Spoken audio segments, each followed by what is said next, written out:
Hello, welcome to this episode of Weld.com. My name is Adam Streich, and I'm the program coordinator and welding instructor here at Pellissippi State Community College in Knoxville, Tennessee.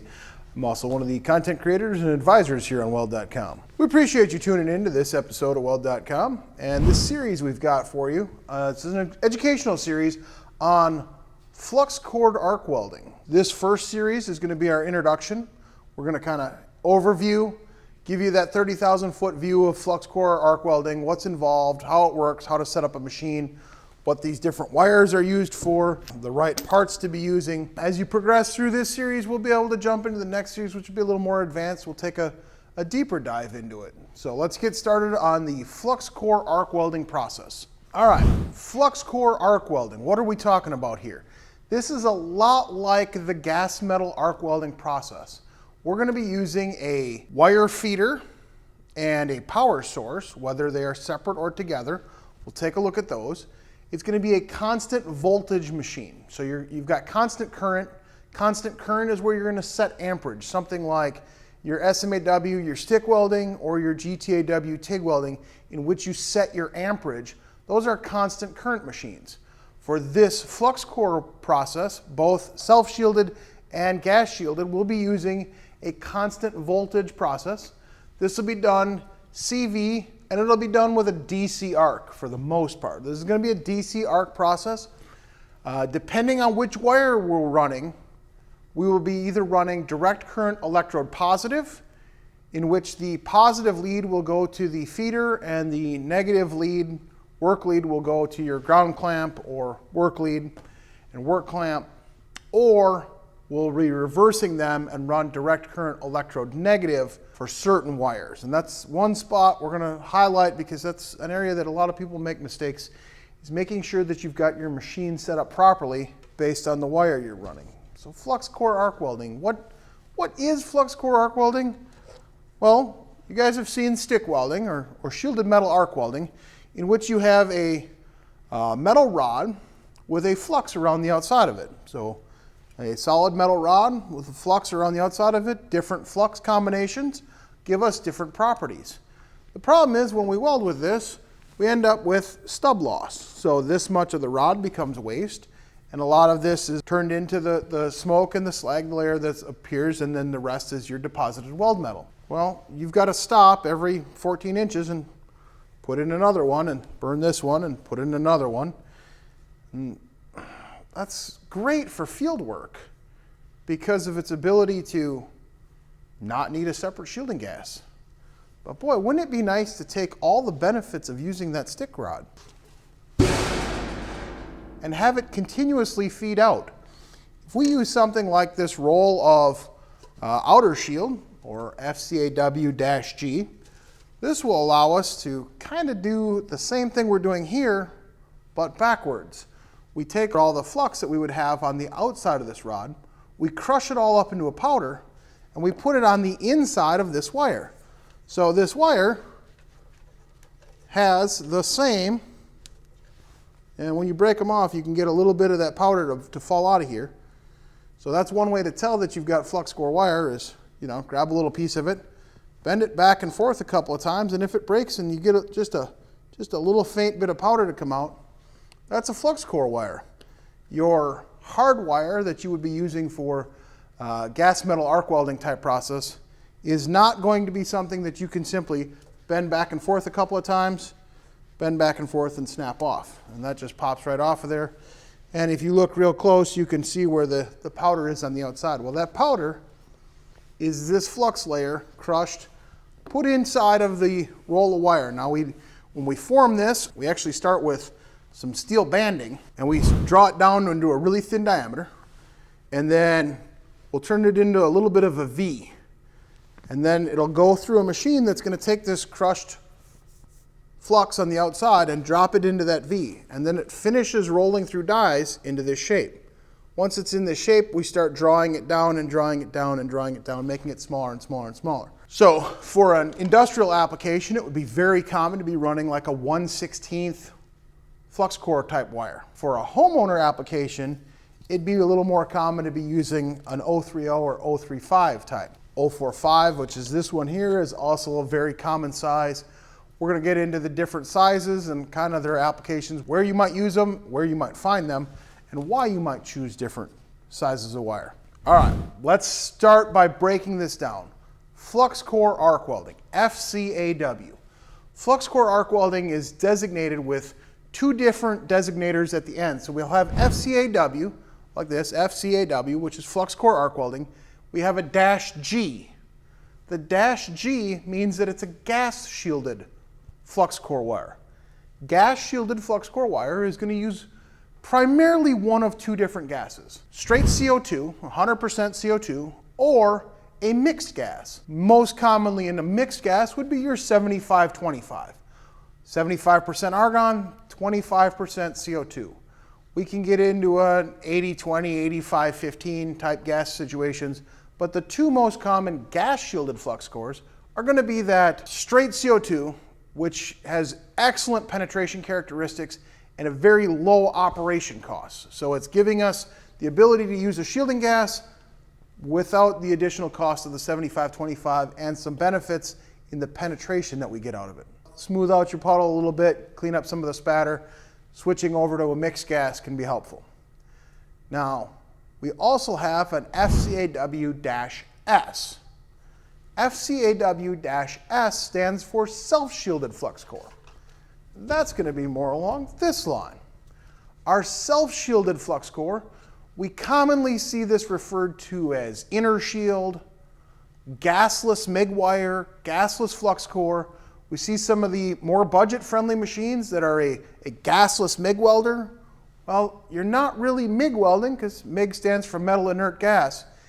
They're marketing that as a self-shielded flux core machine which has no gas ports in it.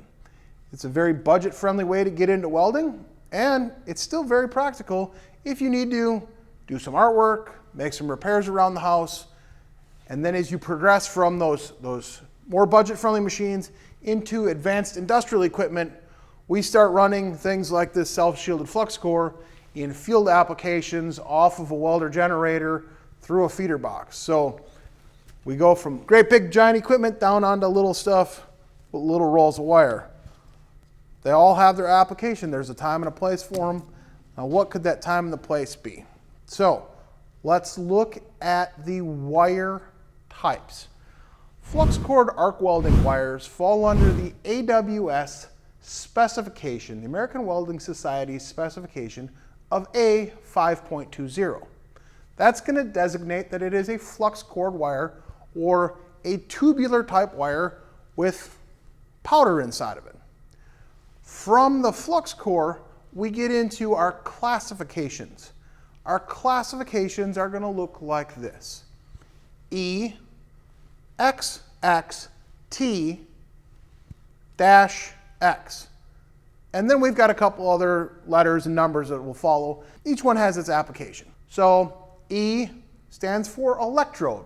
Electrode means that this carries current and acts as the filler. The same way our SMAW rods here were an E7018 or an E7024. This one here will be an E71T11.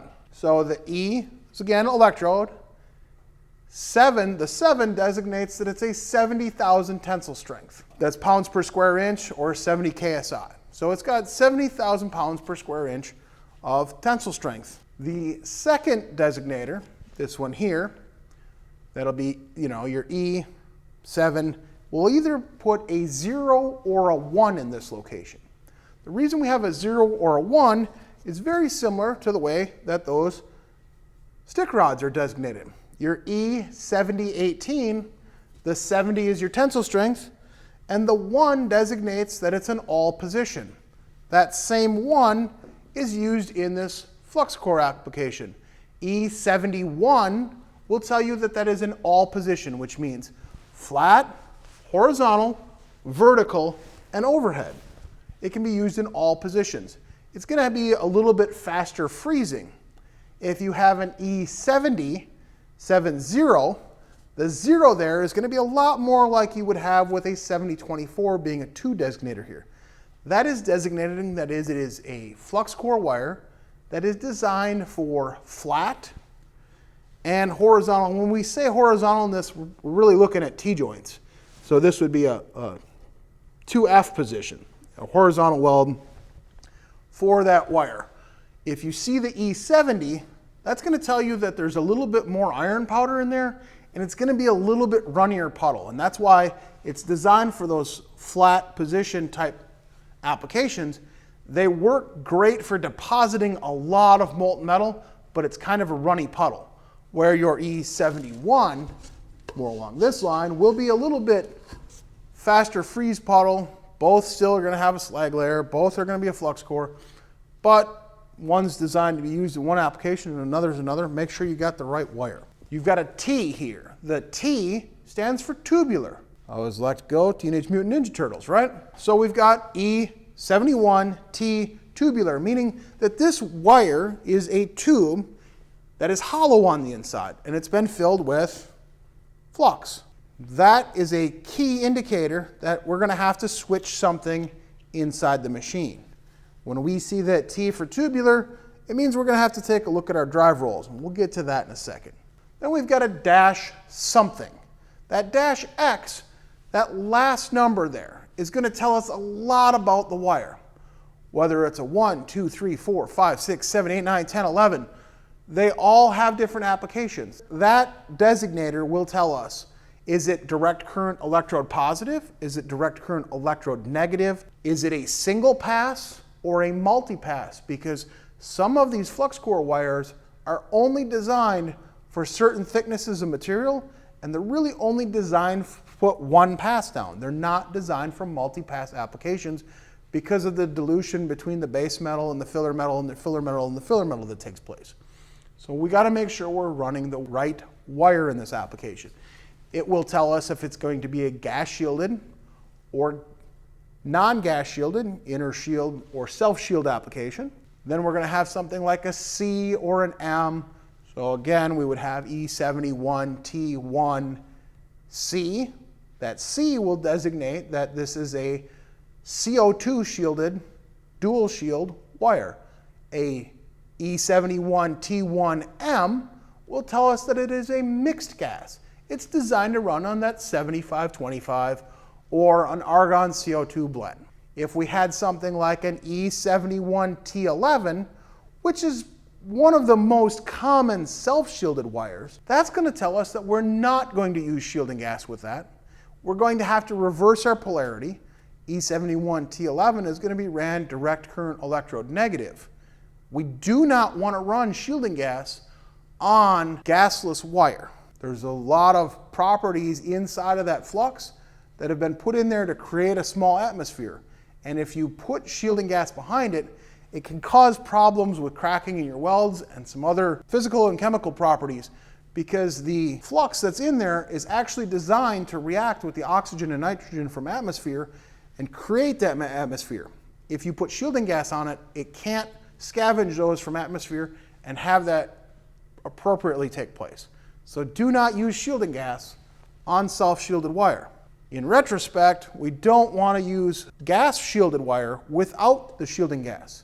And the reason for that is this is designed, this gas shielded flux core wire is designed to be used with a shielding gas. By designing it to run with a shielding gas, they'll actually remove certain atoms, molecules, particulates, chemical compositions of some of this stuff.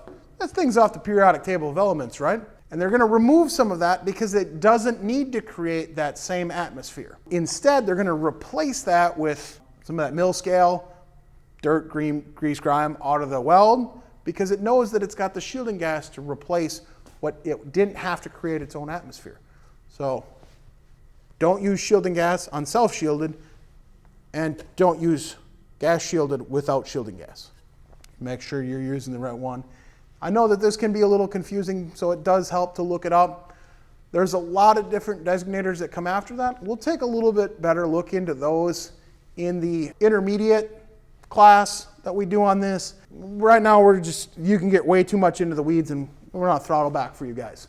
All right, thank you for checking out this section on the introduction to the Flux Core arc welding process. Go ahead, download our app, connect with me directly and ask any questions you may have. You can also connect with the rest of the Weld.com community.